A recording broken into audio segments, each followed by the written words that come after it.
Isidore of Kiev, also known as Isidore of Thessalonica, was a Greek Metropolitan of Kiev, cardinal, humanist, and theologian. He was one of the chief Eastern defenders of reunion at the time of the Council of Florence. Early life. Isidore of Kiev was born in southern Greece in circa 1385. He arrived at Constantinople, became a monk, and was the made hegemonos of the monastery of St. Demetrius.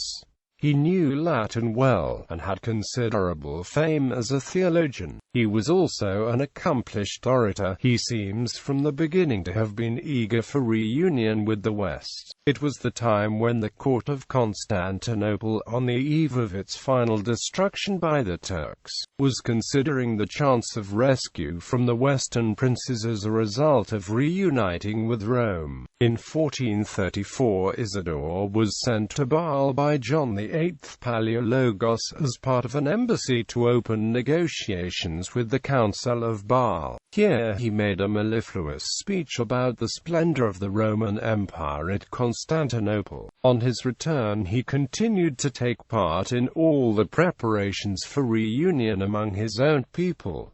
Metropolitan of Kiev. In 1437, Isidore was appointed Metropolitan of Kiev and All-Rus by Emperor John VIII Palaeologos to draw the Russian Orthodox Church into communion with the Roman Catholic Church and secure Constantinople's protection against the invading Ottoman Turks. Grand Prince of the Grand Duchy of Moscow Vasily II met the new Metropolitan with hostility. However, Isidore managed to persuade him to ally with Catholicism for the sake of saving the Byzantine Empire and the Orthodox Church of Constantinople. After Isidore had received funding from Vasily II, he went to Florence to attend the continuation of the Council of Basel in 1439.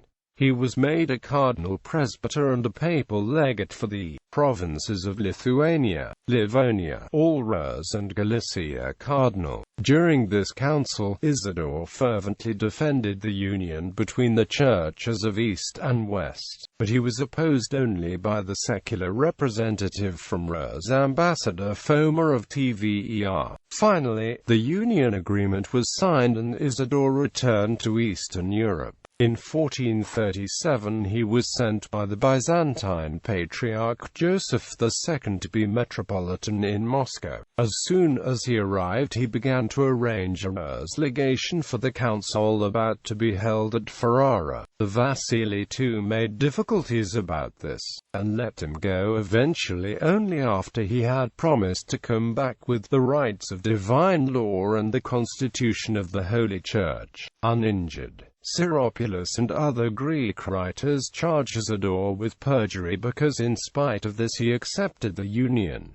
Council of Ferrara. Isidore set out with a great following on the 8th of September 1437, travelled by Riga and Lubeck, and arrived at Ferrara on 15 August 1438. On the way he offended his suite by his friendly conduct towards the Latins. At Ferrara and at Florence, whither the council moved in January 1439, Isidore was one of the 6 chief speakers on the Byzantine side. Together with Johannes Bessarion he steadfastly worked for the union, and never swerved afterwards in his acceptance of it. After the council, Pope Eugene IV made him his legate for All-Rus and Lithuania. On his way back news reached Isidore, at Benevento, that he had been made cardinal priest of the title of S's Peter and Marcellinus. This was one of the few cases at the time in which a person not of the Latin rite was made a cardinal. From Buda, in March 1440, he published an encyclical calling on all Rus bishops to accept the union, but when he at last arrived in Moscow, and proclaimed the union in the Kremlin church, he found that the Vasily II and most of the bishops and people would have none of it. Then, at Vasily's command, 6 Rus bishops met in a synod, deposed Isidore, and shut him up in prison. Exile. In September 1443, after 2 years of imprisonment, Metropolitan Isidore escaped to Tver, then to Lithuania and on to Rome. He was graciously received by the Pope in 1443. Pope Nicholas V sent him as legate to Constantinople to arrange the reunion there in 1452, and gave him 200 soldiers to help the defense of the city. On the 12th of December of that year he was able to unite 300 of the Byzantine clergy in a celebration of the short-lived reunion. He saw the taking of the city by the Turks on the 29th of May 1453, and only escaped the massacre by dressing up a dead body in his cardinal's robes, while the Turks were cutting off its head and parading it through the streets. The real cardinal was shipped off to Asia Minor with a number of insignificant prisoners, as a slave. Afterwards he wrote an account of the horrors of the siege in a letter to Nicholas V. He escaped from captivity, or bought himself free, and came back to Rome. Here he was made Bishop of Sabina, presumably adopting the Latin rite. Pope Pius II later gave him two titles successively, those of Latin Patriarch of Constantinople and Archbishop of Cyprus, neither of which he could convert into real jurisdiction.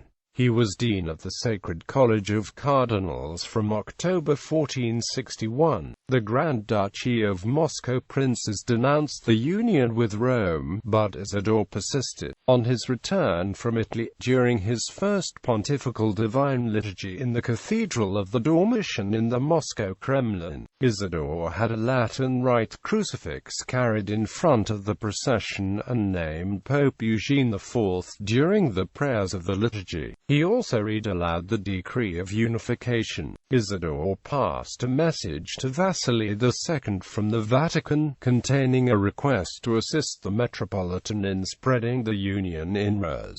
3 days later, Isidore was arrested by the Grand Prince and imprisoned in the Chadov monastery. He was denounced by certain Rus clergymen, who were under pressure of Vasily II, for refusing to renounce the union with heretical Rome. In popular media, Cardinal Isidore is portrayed by Isai Severil in 2012 film Feti 1453. In the film, the cardinal is depicted to be a prisoner after the fall of Constantinople.